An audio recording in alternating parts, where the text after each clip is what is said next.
The lesson. Oh, yeah.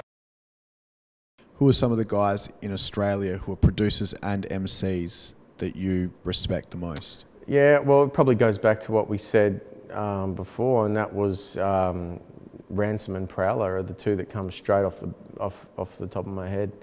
You know, Ransom did a lot more production than I probably realised at first,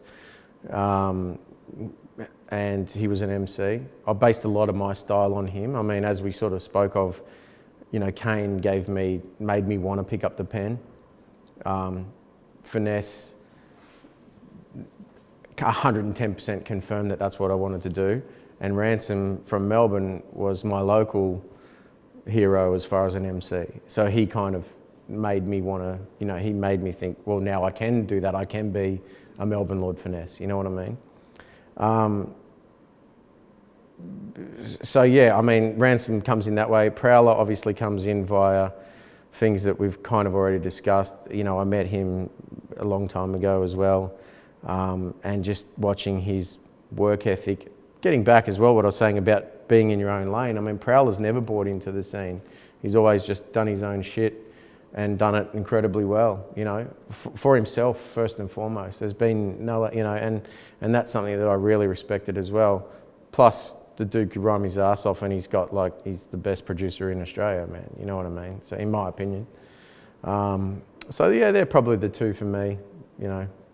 That stand out. 100%, you know, and let's talk about, like I was saying about Unique, you know, they both also incredible graffiti artists, and they both were breakdancers. Ransom was a graffiti artist as well? Yeah, man, yeah. Because I remember used to catch the train from high school, and at Mentone Station on the Frankston line. Frankston line was his old hood, man. Yeah, there was just a Ransom, from memory, it was, I can't remember whether it was a chromie or whether it was a full colour piece, but I distinctly remember, because it was always there, and of all the pieces that were on there, that's the one that stood out. Yeah. But that was before I was checking for Australian hip-hop. Yeah. I had no idea. I was just looking at the pieces on the... Well, and Ransom's old school, man. Like, so is Prowler, but to me, Ransom is like, you know, he's been there since the inception. But, I mean, I feel like I've been here since its inception, but I was younger and I was taking notes and watching on and observing. And dudes like Ransom were doing it from the get-go, you know what I mean? So, yeah, producers on the mic in Australia, you know, they're it, man, for sure. Brad Strut and Bob Balans, and I think Bias B. Those three once upon a time did a track with Chopper Reid. Yeah. But you weren't on the track. No. I remember when I heard that, obviously because I saw Balance and Brad that were on it, I just assumed that you would have been on it. Yeah. Is there a particular reason why you didn't jump on that track? Yeah, I didn't want to be on it. I produced it. I recorded it. I mixed it recorded and mixed it at my house. And yeah, I didn't want to rap on it. I mean, I've been a Chopper Reid fan since I've bought his first book in about '88, and yeah, I just kind of I was stoked to get the opportunity to have some sort of input in the track. I mean, you know, it was gimmicky and it was a bit of fun, but yeah, to me as an MC, I didn't want to be a part of it, but had a great day making the song. You know what I mean? Did Chopper write his own verse? No. Everyone that was involved in the project, because they did another track as well. I didn't have anything to do with that track, but Bias and Strut and maybe someone else wrote verses for him, and he basically picked one out. And I think it was Bias's verse. I could be wrong, but I'm pretty sure it was Bias's verse for him that he picked out to rap. And that was painstaking, but it was fun. Yeah, so how was the process, I guess, working with Chopper, and what was it like working with Chopper Reid? Well, yeah, so I had a studio in Elwood. It was the same studio we made the Stages set in. So it was just prior to the Stages set, actually. And I just made the leap from, actually, I hadn't yet. So I moved my studio from where I was into this flat. And I was still using, so this was definitely before the Stages set even started, but I was using a digital 4-track to record vocals. So I basically bought Prowler's old setup when he stepped his game up to computers, and I bought the desk, the digital 4-track, and you know, a bit of other shit.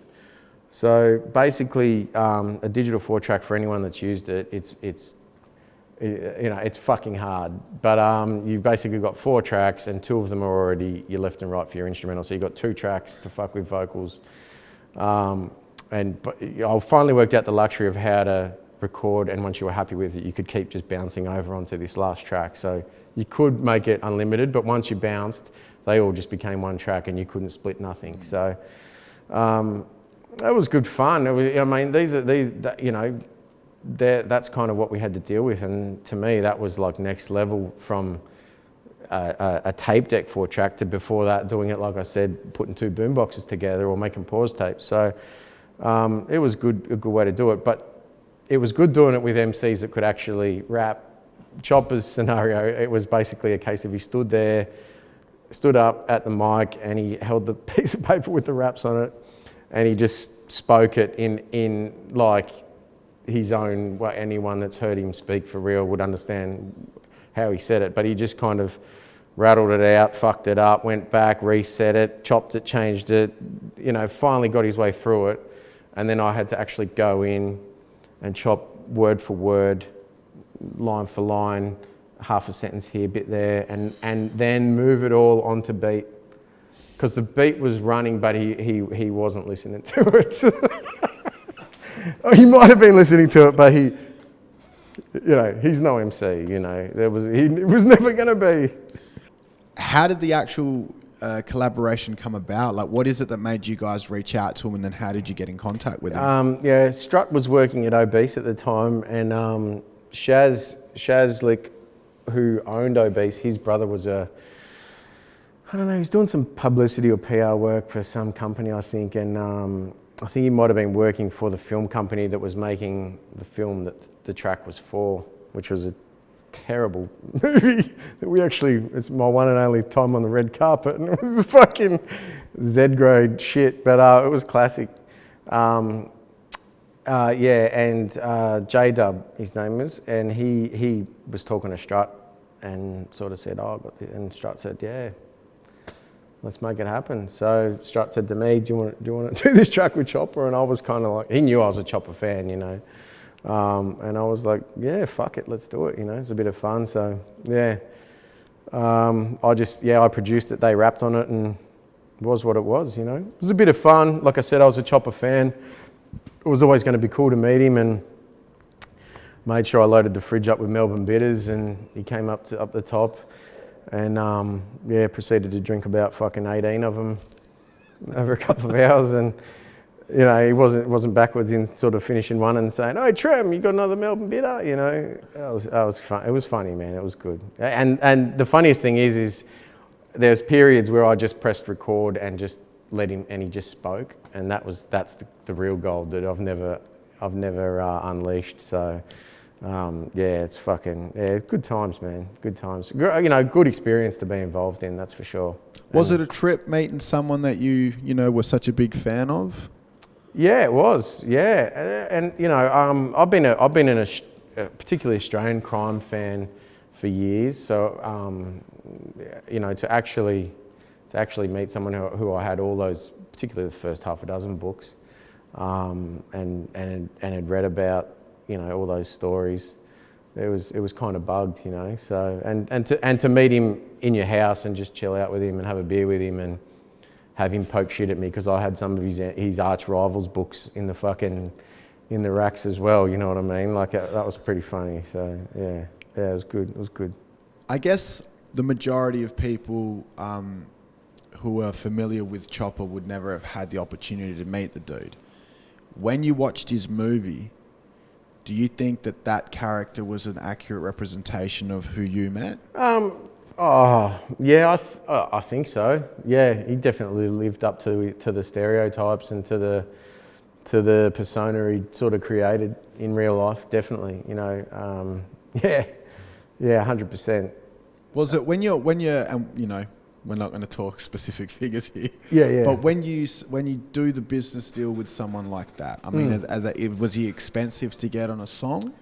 Well, I didn't have anything to do with paying for that because it wasn't my song.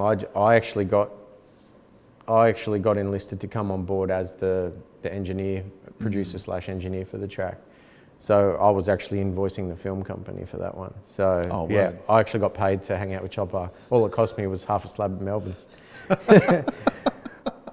And funnily enough, he ended up doing an album years later. I don't know how or whose idea that was. I had nothing to do with it. But once it was done, they wanted to add some skits, or he got some money, or some people were throwing some coinage at him to do some shout outs basically all over the world. So I had a studio in Richmond then, and J-Dub reached out to me again for a couple of hours recording session with Chopper, and I was like, yeah, it'd be fun, you know. And he came in again and just fucked up a heap of shout outs basically, and fell asleep in the chair, and that was it. You know, it was pretty funny. But I always remember when he was leaving, and I don't like to talk business on the camera, but I remember J-Dub sort of said, oh, you know, I'll fix you up for this or whatever, and I was like, that's cool. And Chopper just pulled out a fucking knot like that, and just slipped a couple hungies out and just went, here, Trem, take that, you know. So that was cool, you know what I mean? I thought that paid for fucking half the Melbournes you drunk.